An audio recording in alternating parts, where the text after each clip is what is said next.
I'm French and today I'm gonna tell you 12 things you should never do in Paris. The first one is to grab food near a major monument. If you've just visited the Eiffel Tower or the Louvre, do not eat in the neighborhood. The restaurants there tend to be terrible, with awful food, terrible service, and all that for a very, very expensive price. All of these places have something in common, is that they cater to tourists who will only go there once and then never come again, so they do not care about you or giving you good food. What you should do instead is walk for 15 minutes away from the major monument and try to find a place that has a lot of locals in it. So personally, when I see a restaurant that has only signs in English, I tend to be a bit suspicious because it's a sign that locals don't actually go to this place. And this also works when you're doing your research for restaurants. Try to use the English version of French-speaking websites like the Fooding. With this, you'll actually find places locals actually go to, and you'll increase your chances of eating delicious French food. When in doubt, just grab a bite at a bakery, but don't go to any bakery. You see, in France, we take bakeries very, very seriously. There's even laws regulating them. And you're only allowed to call yourself a boulangerie, which is the French word for bakery, if and only if you fully make your bread from scratch. The places that don't make their own bread are just called pain, which means bread. So going to a boulangerie will guarantee you good bread and a good sandwich, which in Paris tends to cost between 4 and 6 euros. But when it comes to croissants and pastries, getting a good one actually gets a tiny bit more complicated unless you know what I'm about to tell you. Not all bakeries make their croissants and pastries. Sometimes it's just frozen food, and we do not want that. So bakeries do have to show you that they're using frozen food by just putting a little star next to the name of the pastry you're buying. But you should learn how to recognize a good pastry. If the bakery you're in has a very wide offering of pastries that all look the same, they're all beautiful and exactly even, then it's definitely suspicious and you should run away. So most people who live in Paris, me included, have their own bakery that's close to their home they usually go to for bread and pastries. And one sure way to find that for you is to look for long lines of locals in the morning and at lunchtime. And you should also stay in the right local areas to make sure you're close to the good food. And one big mistake I see people making is either staying in the super touristy center or super far away. So for all the reasons I told you before, we don't want to be staying only in the tourist centers next to the major monuments. If you're doing that, I feel you really miss out on what makes Paris so unique, which is the local life, all the people who live here, and of course the delicious food. Also, if you stay in local areas, you're just gonna discover random local hidden gems that are super cool and not mentioned in any blog or guide or YouTube. Everyone has their favorite local areas, but a few of my personal favorites are the 20th and the 17th for local life and the neighborhood feeling. I also like the 11th and the part of the 10th that's next to the Canal Saint-Martin. They're pretty cool for going out, they have a lot of bars and restaurants, and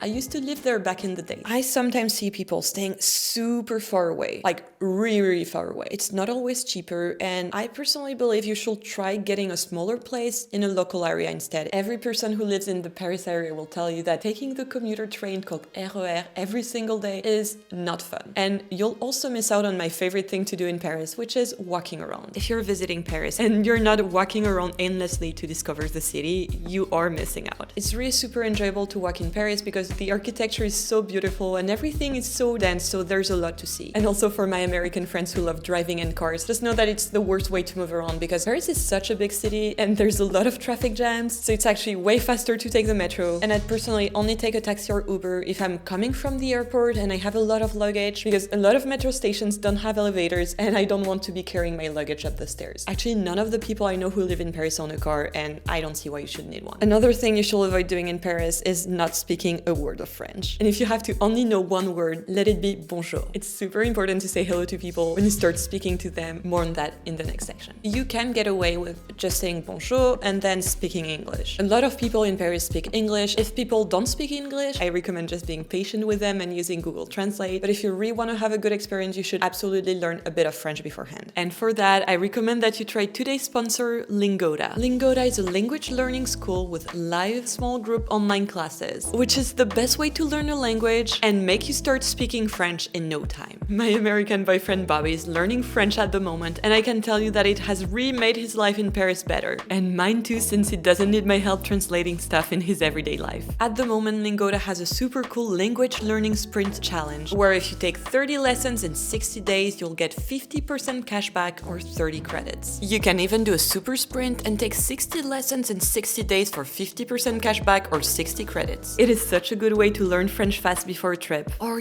just get into the habit of learning a language. Also, there's so many different classes to choose from, so you can really pick one that seems exciting and works perfectly with with your schedule. So go ahead and join the Lingoda Language Sprint to level up your language skills. Click my link in the description below to save 30% or use my code Lucille2024 for an additional 20 euros off. So I was telling you that saying bonjour to people, or even hello if you don't remember it, is super, super important. Different countries have different ways to be polite, and in France, basic politeness like saying hello and thank you is super, super important. If you're, for example, asking for directions, starting your sentence with a bonjour will re-guarantee you a way friendlier response than just asking for it directly. Another way you can accidentally be rude is by being super loud in places where you should be quiet, like in the train, for example. I know because I tend to speak very loud myself. People will actually shush you if you're being too loud. And also if you're very loud and don't speak French, people might actually think you're yelling at them. This makes me think of a very awkward interaction I had at the bakery. So, you know, my local baker doesn't speak English, obviously. And there was this American lady who was asking for something in English. And instead of just understanding that my baker didn't speak English, she just repeated it louder and louder and louder until I had to intervene because my baker was really scared that she was getting yelled at and not understanding what was going on. And when I intervened, I noticed that the American lady was actually just asking for coffee, and she didn't understand why she got this tiny, tiny European coffee. And that's a very common mistake people tend to make. So when you ask for coffee in France, you'll get the tiny European coffee, you'll get the espresso. If you're like me and you prefer your coffee to come in a big cup like this one, you should be going to an actual coffee shop where you can have filtered coffee or American style coffee. And another thing you should not do in Paris, and a sure way to have Parisians hate you, is not being aware of your surroundings. So Paris is really, really dense and there's not a lot of personal space. So if you're stopped in the middle of the road and you're, let's say, blocking the sidewalk or the metro, people will get frustrated at you. Paris is a city where people actually live in, so we have to go to work, we have to take the metro, we have to be on time for job interviews and that type of stuff. And it tends to be sometimes a bit frustrating when you live in a touristy area and people are just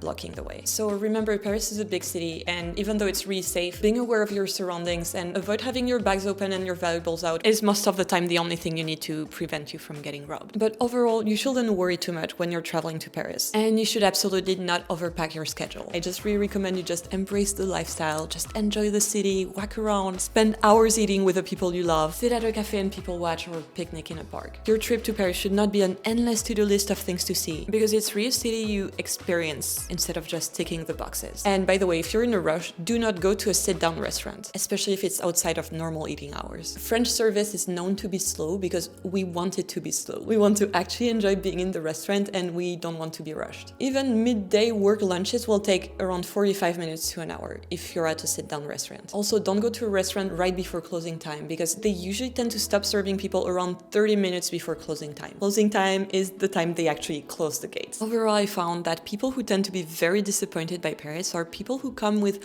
very, very high expectations. And you know, there's so many movies that paint a perfect romantic image of Paris, like Emily in Paris, Amélie, or even my favorite movie about France ever, which is Ratatouille, which is actually about a rat cooking French food. So pretty close to what happened in some Paris restaurants. Paris is a big city with everything that comes with living in a big city, like trash, annoyed people who have to go to work, and a lot of traffic. Also, as I was telling you, it is very touristy. 2 million people live in Paris and 44 millions of people visit each year. That's 22 people per Parisian. You know, you wouldn't go to New York and expect to have a chill, relaxing vacation and have the subway smell good and be full of happy people. So it's exactly the same thing in Paris. And if you don't enjoy the down-to-earth realities of being in a big city, that's totally okay. France has so many other cool places to visit, and maybe you should try going to a smaller French city or going to the countryside, which is a lot of fun. Which leads me to my next point. France is not Paris. It's actually a super diverse place. There's so much to see. You've probably already heard of Provence and Côte d'Azur, but there's so much more to explore. A few of my underrated favorites are Brittany, the Pyrenees Mountains, the Basque Country, and obviously Toulouse, where I grew up. And also, you don't even need to be in Europe to travel to France. Check out this map of overseas France. Like, this is France, and this is also France, and also this is France too. So go check out these places, and I'll see you in the next video.